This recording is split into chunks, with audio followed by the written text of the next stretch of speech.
kita punya trauma, entah itu fiktif, entah nyata, entah apalah. Kita punya trauma kasus Siti Jenar. Orang yang mendalami la ilaha illallah secara intensif, ya, entah itu disebut kalimat sodo, bosululuk, boseloko, mbah kono semua. Orang yang memahami la ilaha illallah secara intensif, itu pasti menuju ilmu hakikat. Dan menuju ilmu hakikat pasti ngalami hakikat yang khoyali. Ini ruang nonton ini, hakikat yang nopo khoyali. Dan hakikat yang khoyali ini mulai menipu. Ya, kalau sudah begitu ruwet, misalnya ngeten ya. Ketika kula maca nggih diskusi ini utai perdebatannya kali jago mbek Siti Jenar. Saat itu ada Sunan Bonang juga. Kamu sujud pakai apa kali jaga? Ya pakai jasad. Dari Siti Jenar. Daging kamu itu hanya onggokan daging. Nanti itu jadi bangkai. Dan setelah jadi bangkai itu habis. Kamu nanti ditulis Tuhan tidak termasuk yang sujud. Kebuat yang mbok sujud itu bentek. Mikir kan juga. Rugi ke sujud mbek bathuk mbek tangan. Jasad sampeyan pun entek. Ora ana sing crita kowe nak sujud mergo jasad itu mau sampeyan dadi bang. Lah nek ngono sujud sing hakikat ora usah bathuk, ora usah tangan, ora usah sikil, yo rohem iku lho kon sujud mbek pangeran. Nak sujud mbek fisik ku rugi wong fisik sampeyan. Mikir kali. Orang bolak-balik kali Joko mantan wali preman terus jadi pusing. Siti Jenar tahu belajar tak tahu menang Irak. Yang jelas yang lang gak satem orang menangis. Wah, uang ini menjadi perdebatan. Sehingga keyakinannya kayak Siti Jenar, la ilaha illallah itu ya wahdatul wujud itu innalillahi wa inna ilaihi. Selama ini kalau orang syariat misalnya, orang syariat itu kalau ada orang mati, misalnya Kak Ruhin mati, ini aku kan muni innalillahi wa inna ilaihi raji'un, saiki Ruhin wis mati. Mati itu balik ning penge. Itu cara wong hakikat kan salah besar. Orang mati itu tidak ada, cara ilmu hakikat dan orang mati itu tidak ada. Roh ini tersiksa di alam fisik. Jadi ruh ini tersiksa di alam fisik. Karena ketemu ning jasate ruh. Tersiksa itu. Akhirnya apa mangane kudu kerja piring Jepang tersiksa roh. Asal roti mau tersiksa. Misalnya kiai pemangan ada kudu pidato 2 jam bareng tersiksa. Roh kenapa? Tersiksa. Mergo roh ora butuh mangan, ora butuh ngombe, tapi gara-gara melok fisik. Paham ya? Lho ini tenang kenapa rai ya bener. Lah kula boten. Zaman betul lho guru waras maksudnya nggih. Artinya waras secara akademik karena ada referensi, ada marojek, ya. Waras secara hakikat. Kulo nu umpama rasake sampean wis ilmu hakikat. Artinya saya juga ngalami ilmu hakikat. Lan ketika ini sekarang hikam, wong ra tau muka safar rasa jadi ulama. Terus entah sekian detik ulama itu harus pernah muka safar. Biar merasakan ilmu nopo aja. Tapi ilmu hakikat itu bisa dilogikakan sebelum sampai secara musyahadah. Paling enggak bisa sampai secara logika. Manusia itu mulai Nabi Adam sampai sekarang itu kan punya roh, dan roh itu tidak makhluk. Ya, roh itu tidak makhluk. Ketika roh itu diletakkan di jasad, dia itu tersiksa. Karena ketika dia ke jasad fisik, namanya mengalami keterpisahan dengan yang abadi. Dia ini jasad fisik tersiksa. Karena dia harus di alam yang kasat mata, alam mulki. Tersiksa. Ketika dia tersiksa, melok ruhin, akhirnya dia mangannya kangelan, akhirnya lesu mangan. Padahal roh gak butuh mangan, perlu dicatat roh gak butuh. Ora butuh gunung kidul barang kan ora butuh rapi.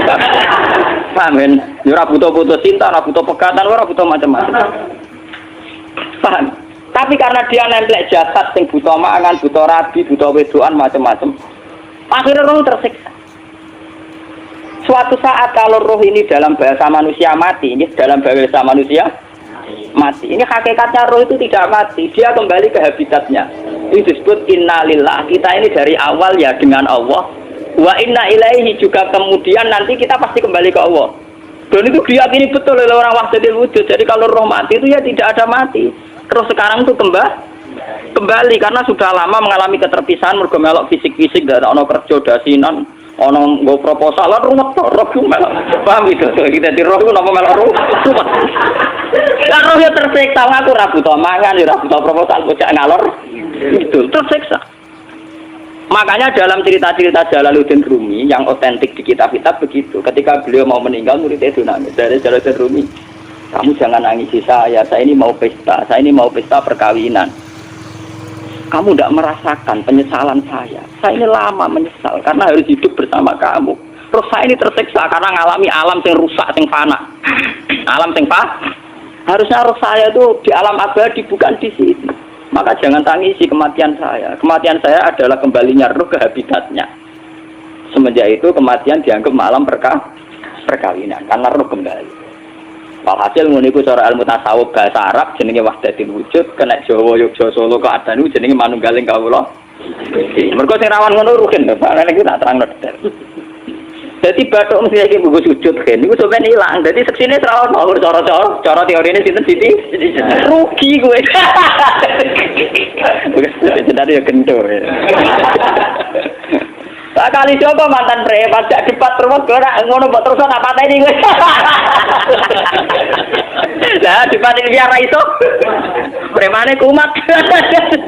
Ya samreman jak debat ilmi. Ngono ku model. Kali Joko yo ora salah, bisa Sayyidina Umar nggih ngoten. Umar sahabat top, lha jak debat atau milih patenane ya Rasulullah. Gak iso dene ilmiah. Mantar preman pasar rukat terus jadi sahabat top. Debat yang milih mate. Ada wonten cerita wong Yahudi njaluk keputusan Nabi. Bareng wis diputusno Nabi cek mamang. Ndak tenang keputusane ngono dalam sengketa duniawi. Bariku takok ya Ali. Ya Ali, aku mau sowan ning Nabi Muhammad. Dikai keputusan tapi mamang cara kowe pilih. Sampai Ali dikai keputusan persis kanjeng Nabi. Cek mamang meneh takok Umar. Apa malah aku mau singgone Muhammad, singgone Ali, kayak keputusan kok mamang, Mar. Cara kowe piye? Urusan duit. Enteni deh. Entah dia melepuh buat apa? Uang diputus Nabi ora mar. Buat mati. Gawe. Mereka mantan apa? Cara mantan intelektual kan ya wajar wong Yahudi kok percaya Nabi.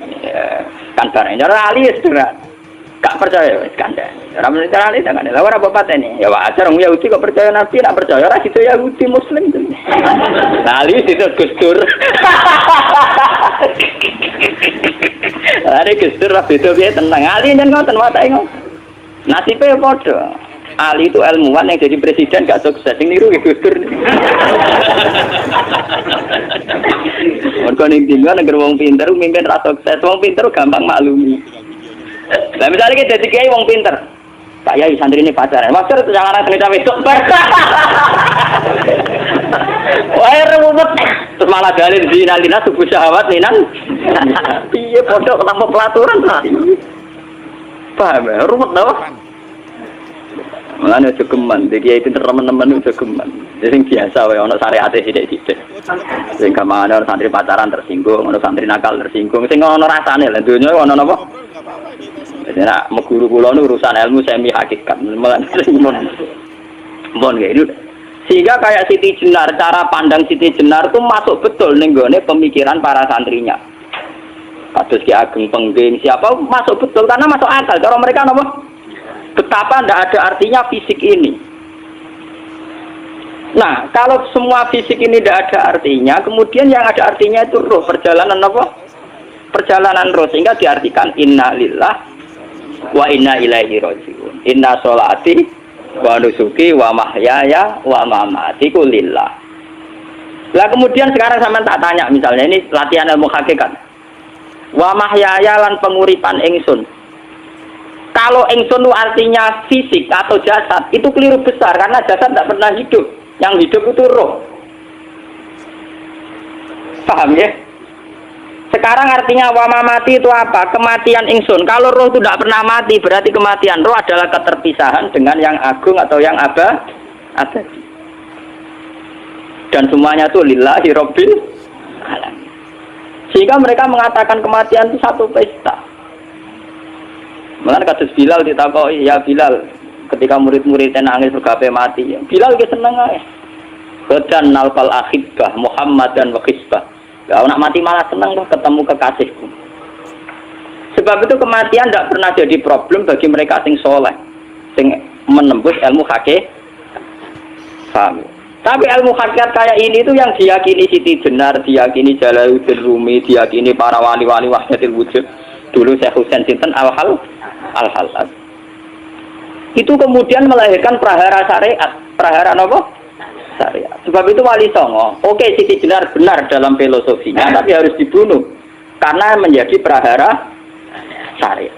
Sama dengan yang dikatakan Nabi itu benar, tapi menjadi prahara syariat. Akhirnya disomasi oleh Umar radhiyallahu anhu. Jadi sebetulnya sama, pola-pola ceritanya sama. Intinya sebuah ilmu hakikat harus dikawal napa? Syariat. Nggih kula bolak-balik. Contoh paling gampang wit pisang. Wong nak mangan gedang kulitnya tetap dibuat. Tapi umpama gedang dari awal ora usah kulit, ra sido dadi gedang. Paham nggih? Meskipun kon ape dipangan ya dibuat. Tapi kita tidak bisa bayangkan pisang dari awal tanpa napa? Mbah kekeringan, mbah bosok, mbah ra sido dadi napa? Pisang. Terus pentingnya syariat lagi begini, malah penting ngaji wali-wali syariat yang pinter kados Sunan Kudus, kados Sunan Bonang. Andai kan tidak ada syariat itu dunia pun mesti rusak. Contoh paling gampang masalah pornografi, porno aksi. Jadi jenar aja omongi ngono ibu ngakak-ngakak deh. Dari pangeran wis pirsa, kowe nek klambi pangeran ora tentora ya rasa klambenan. Wong ora ana gunane. Kalau yang paling penting itu nazarullah, kenapa kowe klambenan barang, wong kowe klambenan ora pangeran tetep pirsa. Nyatane di jenar nak mulang nggih coba klambenan nah intine napa? Dinya ada nabi Sunan Bonang. Nah, kowe percaya kabeh nazarullah ora usah napa? Klambenan.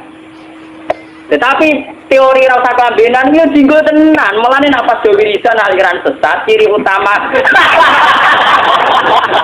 Kira klambenan tenan. Lah ruwet to.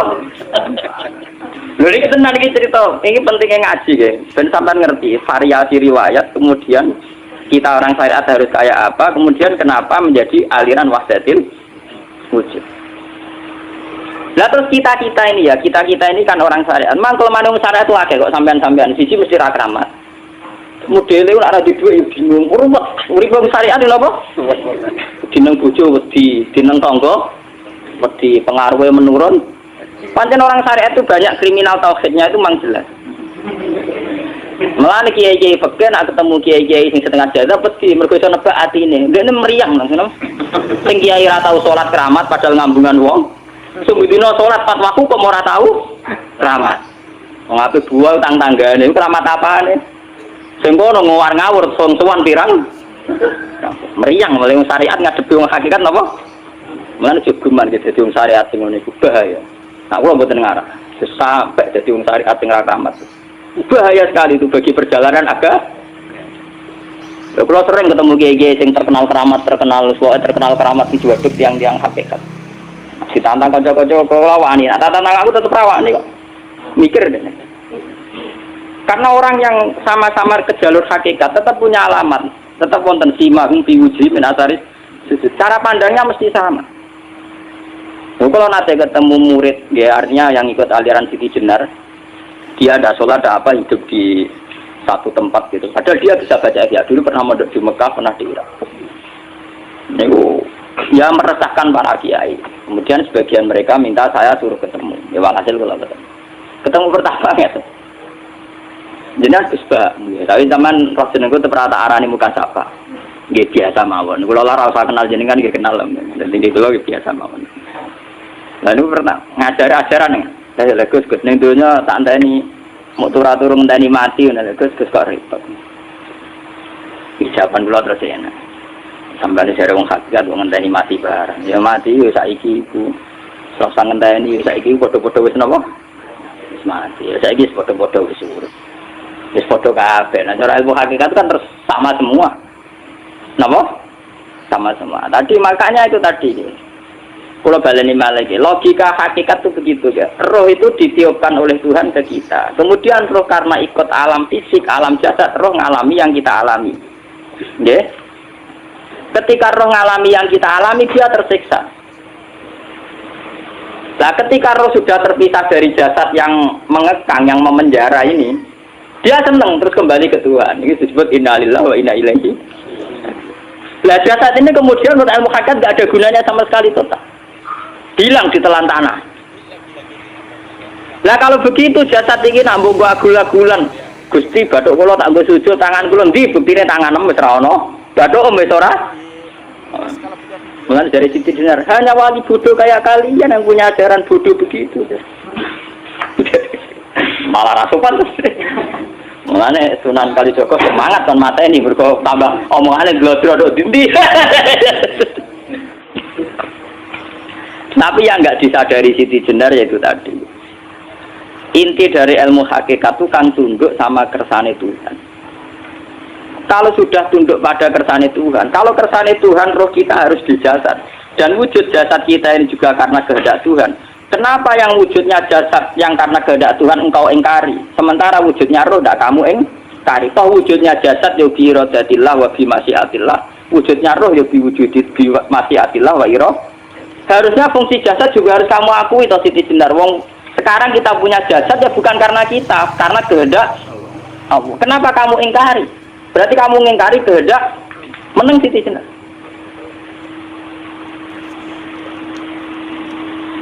Makanya hakikat yang pertama saya itu pasti khayal. Lah Siti Jenar itu hakikatnya baru yang sampai khayal itu.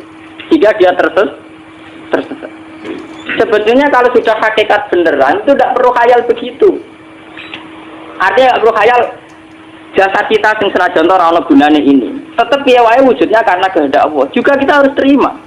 Apapun kekurangannya, apapun kenaifannya, ironisnya harus kita terima. Ini sebagai bentuk penerimaan kita pada masyiatil.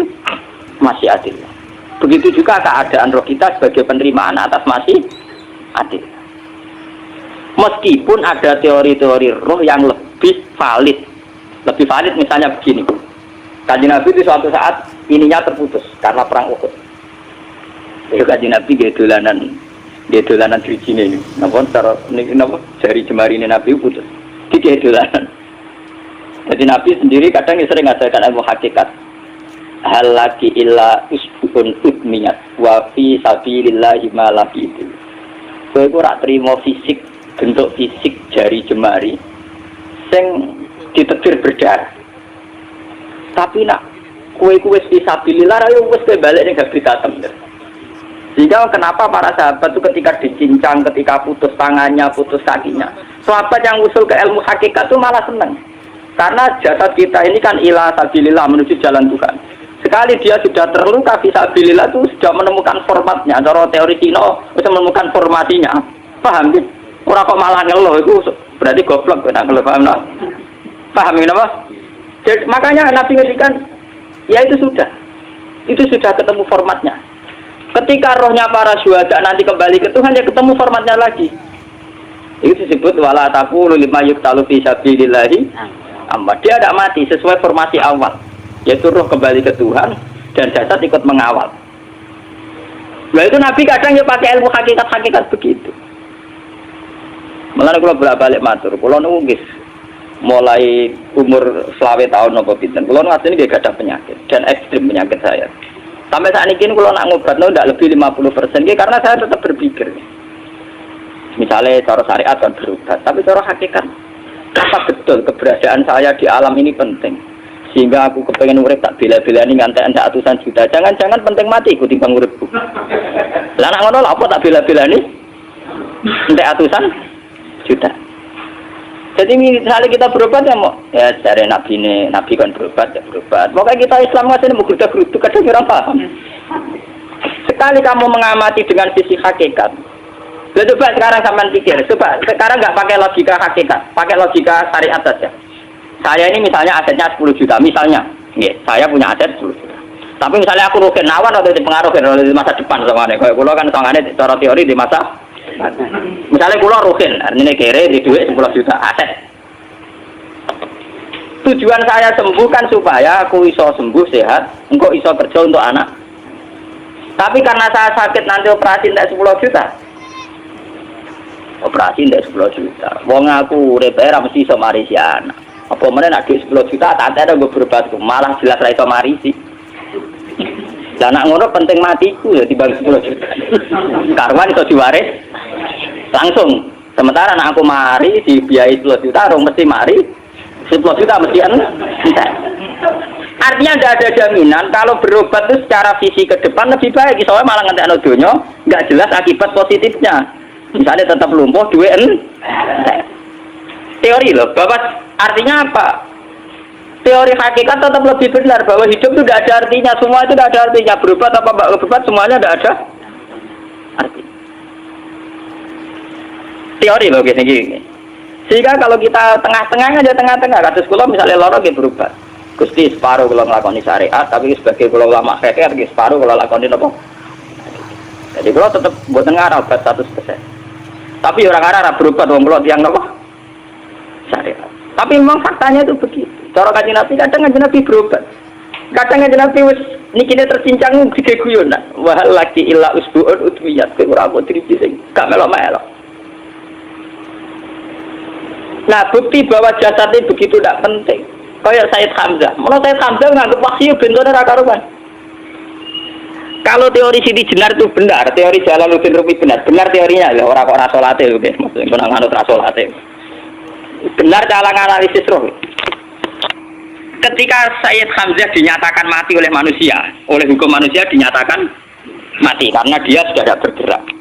Dalam teori hakikat kan rohnya Sayyid Hamzah sudah fi khawasili tuyurin khudrin. Rohnya sudah diambil Tuhan, tidak mati. Paham ya? Ketika rohnya Sayyid Hamzah sudah diambil, jasad ini sudah tidak punya rasa. Sekarang secara syariat kasat mata kita tahu, wong jasad nak diinfus, saya di sayat-sayat dioperasi orang kroso. Apa meneh saiki ruhe wis bisa. Lha ya jasad itu cek gampangnya dioperasi dibius saja terus tidak kerasa. Apalagi rohnya sudah diambil. Nah saiki bayangkan ketika Sayyid Hamzah itu sudah di atas. Niku kira-kira delok wahsi ra wong bentuk. Lho wong kok baca igabus. Ketika jasad benar-benar tidak penting, kemudian jasadnya Sayyid Hamzah kan dicincang oleh wahsi. Ketika rohnya sudah diambil kan Hamzah tidak merasakan. Berarti Sayyid Hamzah guyu-guyu wahsi. Wahsi cek bentuk nih gabus dicincang. Paham ya? Lho niki tenan. Artinya ketika pandangan manusia iba kepada Sayyid Hamzah karena dicincang, dimutilasi oleh wahsi. Wahsi tidak mengalami Pak Sinter, Sayyid Hamzah tidak mengalami apa-apa karena rohnya sudah bersama Tuhan. Dan iso wae Sayyid Hamzah malah guyu-guyu wahsi. Cek goblok gabus kok dicincang. Lah nak ngono rak mirip, makanya dalam hal ini itu dalam teori roh itu sebetulnya Siti Jenar tidak sesat dalam teori roh. Tapi jangan katakan itu penemuannya Siti Jenar. Siti Jenar itu terlambat. Sebelum itu ada Husain Al-Khallas, sebelum itu ada Jalaluddin Rumi, sebelum itu juga ada sahabat, ada nabi. Cuma cara aplikasinya Siti Jenar melenceng. Jadi jangan katakan kok tak kampus-kampus. Itu pendapat Siti Jenar itu malah goblok meneng. Siti Jenar itu sanut, paham? Beliau kenapa? Wes anut. Nah, teori yang sama terjadi pada Yesus Kristus. Ketika Yesus misalnya secara lahir dicincang, dimutilasi, diapakan oleh orang Yahudi, sebetulnya rohnya dia sudah bersama Tuhan, kembali ke Tuhan Bapa. Nah cara Kristen, nah cara Islam ya balik ke pangeran. Andaikan itu iya, itu ya ada masalah karena hakikatnya dia tidak dicincang, tidak dibunuh. Andaikan iya, tentu menurut Islam yang dibunuh Yudas atau siapa itu yang masuk bialah. Tapi sama sebetulnya teorinya sama. Kalaupun iya ada masalah. Oke, kalau misalnya Nabi Isa karena ada kontroversi menyangkut dia atau Yudas. Sekarang yang Zakaria dan ya Zakaria yang itu dicincang betul oleh orang Yahudi, matinya dimutilasi. Tapi dia tidak apa-apa. Karena ketika beliau dicincang, rohnya sudah diambil. Ini rungono tenan kan. Ben kira untuk kendel mati paham kan ya. Jadi maksudnya ini kula ajari nak mati itu tidak problem. Ini kalau urip mati lho. Nah ini bersamaan paham ya. Kaitan la ilaha illallah ini nanti semuanya sama kaitan sama apa? La ilaha illallah. Ini nanti ujungnya sama dengan la ilaha illallah. Begitu juga seterusnya. Misalnya Yahya kalian sinten? Zakaria. Ketika Tuhan ditanya, jadi tenggene alam malakut pengiran ditakok, ya Allah, Yahya dan Zakaria itu kan hamba pilihan engkau. Ketika dicincang kok jenengan biarkan. Endi Yahya Zakaria dicincang? Aku itu ra goblok dari pengiran. Sedurunge dekne dicincang jasate ruhe tak dipuk. Dadi dekne ora krasa blas. Begitu juga yang tafsir-tafsir sampean lihat wa Maryama Sayyidah Maryam yang istrinya Fir'aun. Itu kan dia iman sama Nabi Musa. Asiyah, ya Asiyah imro'ati napa? Fir'aun. Asiyah imro'ati Fir'aun, ya. Itu kan dihukum oleh Fir'aun. Ketika mau ditumpahi napa? Batu besar. Iku Allah ketika di pangeran, ya malaikat maut, cepat ambil rohnya sebelum dihunjami batu besar. Terus rohnya diambil. Sebab itu dalam hukum Tuhan, Tuhan itu tidak merasa bahwa Tuhan membiarkan Asiyah, membiarkan Hamzah, membiarkan Yahya, membiarkan Zakaria. Dalam hukum Tuhan semua orang ini roh-roh terhormat. Akhirnya nak anggo teori iki sing nyincang malah goblok, wong gabus goblok cincang ngono dadi. Nah anggo teori iki malah berbalik, sing goblok sing nyincang. Paham? Yo jeneng kok sesuai sampean kiaskan saja. Wong dibius wae disayat-sayat gak krasa. Kaya apa nak ruhe bener-bener wis tercabut terpisah. Rasane nang ndi? Ini disebut wala taqulu lima yuqtalu fi sabilillah napa? Lah kemudian roh ini kemana? Nah, roh itu sudah menyatu dengan kalimat tauhid. Mesti roh itu bersaksi la ilaha illallah. Itu sing disebut ning alam roh ketika Allah tanya alastu bi rabbikum, mesti qalu bala. Mesti mereka jawabnya apa? Bala. Karena alam roh tentu lebih mudah bersaksi akan keberhadiran dan keeksistensi Tuhan Allah Subhanahu wa taala. Paham ya ini sama penting. Nah, ketika kalimat tauhid sudah menyatu kayak begini, itu mesti kalimat tauhid sing mesti langsung untuk swarga. Itu dimaksud Nabi mustaiqinan biha qalbu mukhlishon biha qalbu. Ati itu qalbu kan nggak bisa kamu artikan jantung atau liver kayak teori modern sekarang. Misalnya qalbun itu apa? Jadi kiai qalbun itu jantung. Nah, ngono beda mek liver. Lah liver apa kabidun? Iku akal-akalan aja padha ora paham. Bahasa kolbun, fikrun, aklun itu sesuatu yang misteri. Roh ini kemudian dengan kalimat tauhid sudah menyatu, disebut mukhlishon biha qalbu. Ada tingkat kemurnian hubungan roh dengan kalimat tauhid. Nah kalau begitu pasti dakhalal jannah. Karena tidak mungkin kalimat tauhid kok dinera. Nah ini mau masalah-masalah hakikat. Uang sing gak tahu petualangan hakikat, momennya sing sering bingung bakas duit, bayar kredit, utang jatuh tempo. Orang kan kalau mikir, utang kamu sentak gue mikir dulu.